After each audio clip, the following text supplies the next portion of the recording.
Halo teman-teman, perkenalkan nama saya Salma Bestari, NPM 205-449 dari PGSD 2. Pada kesempatan kali ini, saya akan menjelaskan materi komponen kurikulum, instrumen mengajar, dan keterkaitan antara komponen kurikulum dan instrumen mengajar. Yang pertama, kita harus mengetahui dulu, apa sih komponen kurikulum itu? Jadi, komponen kurikulum menurut Undang-Undang Nomor 20 Tahun 2003 tentang Sistem Pendidikan Nasional menyebutkan bahwa kurikulum adalah seperangkat rencana dan pengaturan mengenai tujuan, isi, dan bahan pelajaran, serta cara yang digunakan sebagai pedoman penyelenggaraan kegiatan pembelajaran untuk mencapai tujuan tertentu.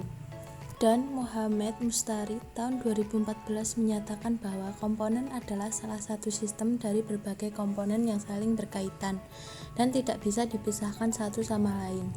Sebab, kalau satu komponen saja tidak akan berjalan sebagaimana mestinya. Komponen pokok dari kurikulum meliputi tujuan, materi atau isi, strategi pembelajaran, alat dan sumber, dan evaluasi. Nah, di sini saya akan menjelaskan satu persatu komponen-komponen tersebut. Yang pertama adalah komponen tujuan. Komponen tujuan berhubungan dengan hasil atau produk yang diharapkan. Ini berkaitan dengan sistem nilai yang dianut masyarakat serta menggambarkan suatu masyarakat yang dicita-citakan. Adapun tujuan komponen kurikulum sangat mendasar. Pada Permendikbud Nomor 69 Tahun 2013 dijelaskan bahwa tujuan pendidikan adalah menciptakan dan mempersiapkan masyarakat Indonesia yang memiliki kemampuan untuk hidup sebagai warga negara yang beriman, produktif, kreatif, inovatif, afektif, dan mampu berkontribusi pada kehidupan bermasyarakat, berbangsa, bernegara, dan peradaban dunia. Yang kedua adalah komponen isi atau materi. Menurut Hendiat Sutopo, dalam Sugiman berpendapat bahwa materi atau isi program kurikulum adalah segala sesuatu yang diberikan kepada anak dalam kegiatan belajar mengajar, dalam rangka mencapai tujuan. Dalam Undang-Undang Pendidikan Bab 9 ditetapkan bahwa isi kurikulum merupakan bahan kajian dalam pelajaran untuk mencapai tujuan penyelenggaraan satuan pendidikan yang bersangkutan dalam rangka upaya pencapaian tujuan pendidikan nasional. Yang ketiga, komponen strategi dan metode. Komponen ini meliputi pendekatan, prosedur, metode, model, dan teknik yang dipergunakan dalam menyajikan bahan atau isi kurikulum. Menurut Nana Suyana, tahun 2000, bahwa pada hakikatnya strategi pembelajaran adalah tindakan nyata dari guru dalam melaksanakan pengajaran melalui cara tertentu yang dinilai lebih efektif dan efisien. Yang keempat, komponen alat dan sumber. Walaupun fungsinya sebagai alat bantu, akan tetapi memiliki peran yang tidak kalah pentingnya dalam kemajuan teknologi seperti sekarang ini, yang memungkinkan siswa dapat belajar dari mana saja, kapan saja dengan memanfaatkan hasil-hasil teknologi. Oleh karena itu, peran dan tugas guru bergeser, dan peran sebagai sumber belajar menjadi peran sebagai pengelola sumber belajar melalui penggunaan berbagai sumber itu, yang diharapkan kualitas pembelajaran akan semakin meningkat. Yang kelima, evaluasi. Ditujukan untuk melakukan evaluasi terhadap peserta didik dan kurikulum. Menurut Zais tahun 1976, penilaian kurikulum secara luas adalah suatu usaha sangat besar, yang kompleks, yang menantang untuk mengkodifikasi menurut proses salah satu berdasar istilah sekuensi atau komponen-komponen. Menurut Taylor dalam Sugiman memberikan pengertian, evaluasi berfokus pada upaya untuk menentukan tingkat perubahan yang terjadi pada hasil belajar. Selanjutnya adalah fungsi dan tujuan komponen kurikulum. Adapun fungsi kurikulum terhadap peserta didik yaitu kurikulum sebagai organisasi pengalaman belajar yang disusun dan disiapkan untuk peserta didik sebagai salah satu konsumen. Dengan ini diharapkan mereka akan memperoleh sejumlah pengalaman baru yang kelak dapat dikembangkan seirama dengan perkembangannya guna melengkapi bekal hidupnya. Adapun tujuan komponen kurikulum.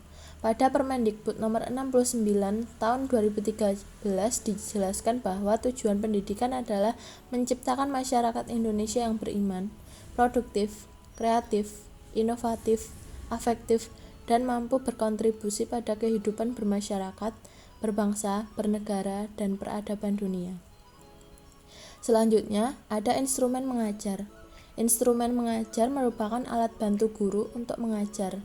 Maka dari itu, guru harus memiliki beberapa macam instrumen mengajar.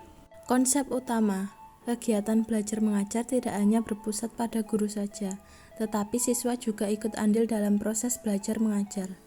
Guru memberikan latihan-latihan dalam rangka pemahaman materi akan menghasilkan siswa yang lebih baik bila dibandingkan dengan guru yang hanya sekedar menjelaskan dan tidak memberi tindak lanjut secara kontinu. Dalam rangka pemahaman materi, guru membutuhkan alat bantu untuk mencapai tujuan atau capaian belajar, yaitu instrumen mengajar. Berikut macam-macam instrumen mengajar. Yang pertama adalah silabus. Silabus merupakan pengembangan kurikulum yang menjabarkan standar kompetensi dan kompetensi dasar yang ingin dicapai, pokok-pokok dan uraian materi yang perlu dipelajari peserta didik. Silabus sebagai pengembangan kurikulum dan pembelajaran dalam implementasinya oleh pendidik dijabarkan dalam rencana dan pelaksanaan pembelajaran sampai pada penilaian hasil belajar. Yang kedua adalah prota dan promes. Program tahunan merupakan rancangan penentuan alokasi waktu selama 1 tahun untuk mencapai kompetensi-kompetensi dasar yang ada dalam kurikulum. Sedangkan program semester merupakan rancangan kegiatan belajar mengajar secara garis besar yang dibuat dalam jangka waktu 1 semester dengan memperhatikan program tahunan dan alokasi waktu tiap minggu. Kedua program ini akan memudahkan bagi setiap guru mata pelajaran untuk melakukan pembelajaran secara efektif dan efisien selama 1 tahun pelajaran. Yang ketiga adalah RPP atau Rencana Pelaksanaan Pembelajaran, yaitu rencana yang menggambarkan prosedur dan pengorganisasian pembelajaran untuk mencapai satu kompetensi dasar yang ditetapkan dalam standar isi dan dijabarkan dalam silabus. Menurut Kusnandar tahun 2007 menambahkan bahwa fungsi rencana pembelajaran ini adalah sebagai acuan bagi guru untuk melaksanakan kegiatan belajar mengajar atau kegiatan pembelajaran agar lebih terarah dan berjalan secara efektif. Yang keempat, media pembelajaran.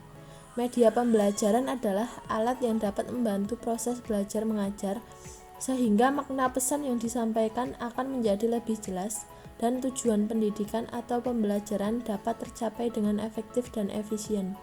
Menurut Wina Sanjaya, media berlaku untuk berbagai kegiatan atau usaha seperti media dalam penyampaian pesan, media pengantar magnet atau panas dalam bidang teknik.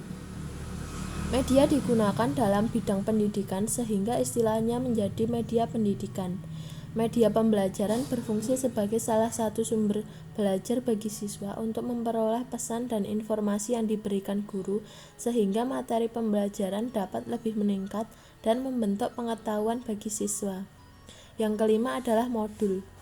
Modul adalah satu kesatuan bahan pembelajaran yang dapat dipelajari oleh peserta didik secara mandiri. Di dalamnya terdapat komponen atau petunjuk yang jelas sehingga peserta didik dapat mengikuti secara runtut tanpa campur tangan pengajar. Modul juga dikemas secara sistematis dan menarik dengan cakupan materi, metode, dan evaluasi yang dapat dipakai secara mandiri agar tercapai kompetensi yang diharapkan. Yang keenam adalah evaluasi pembelajaran, yaitu kemampuan dasar yang mutlak harus dimiliki oleh seorang guru atau calon guru. Karena seorang guru atau calon guru harus memiliki 4 kompetensi dasar yang meliputi kompetensi pedagogik, kompetensi profesional, kompetensi sosial, dan kompetensi pribadian. Kompetensi profesional seorang guru adalah salah satunya, yaitu mengevaluasi hasil belajar peserta didik. Hubungan komponen kurikulum dan instrumen mengajar. Komponen kurikulum dan instrumen mengajar saling mempengaruhi. Dengan adanya perkembangan kurikulum akan mempengaruhi perkembangan atau perubahan dari instrumen mengajar yang digunakan sebelumnya. Misal, ketika kita memikirkan apa yang harus dipelajari siswa, materi apa yang akan disampaikan, kompetensi apa yang harus dicapai, maka pada saat itu kita sedang mengembangkan sebuah program perencanaan atau kurikulum. Dan saat itu pula kita akan berpikir bagaimana cara menyampaikan materi tersebut, mencari metode yang tepat, dan implementasi program dalam tindakan nyata. Contoh keterkaitan kurikulum dan instrumen mengajar yaitu pergantian KTSP 2006 menjadi kurikulum 2013. Ketika KTSP digantikan K13, banyak sekali perubahan dari silabus, prota dan promas, RPP, media dan evaluasinya. Di mana ketika KTSP mengharuskan semua murid itu lulus dan K13 berbasis kompetensi yang mengharuskan siswa lulus dengan memiliki skill saat lulus sekolah. Kurikulum mempengaruhi instrumen mengajar, dan instrumen mengajar akan mempengaruhi pencapaian kurikulumnya. Semakin bagus, semakin rinci, semakin baik. Ringkasan, komponen kurikulum meliputi komponen tujuan, komponen isi, komponen strategi, komponen alat dan sumber, dan evaluasi. Instrumen mengajar merupakan alat bantu atau pedoman bagi guru untuk mengajar. Kedua ini saling keterkaitan atau berhubungan, karena jika Dinas Pendidikan mengubah kurikulum, maka instrumen mengajarnya juga akan berubah dari komponen kurikulumnya, seperti metode, alat, media, dan lain-lain. Perubahan kurikulum ini disebabkan oleh arus globalisasi, kompetensi masa depan, dan fenomena sosial.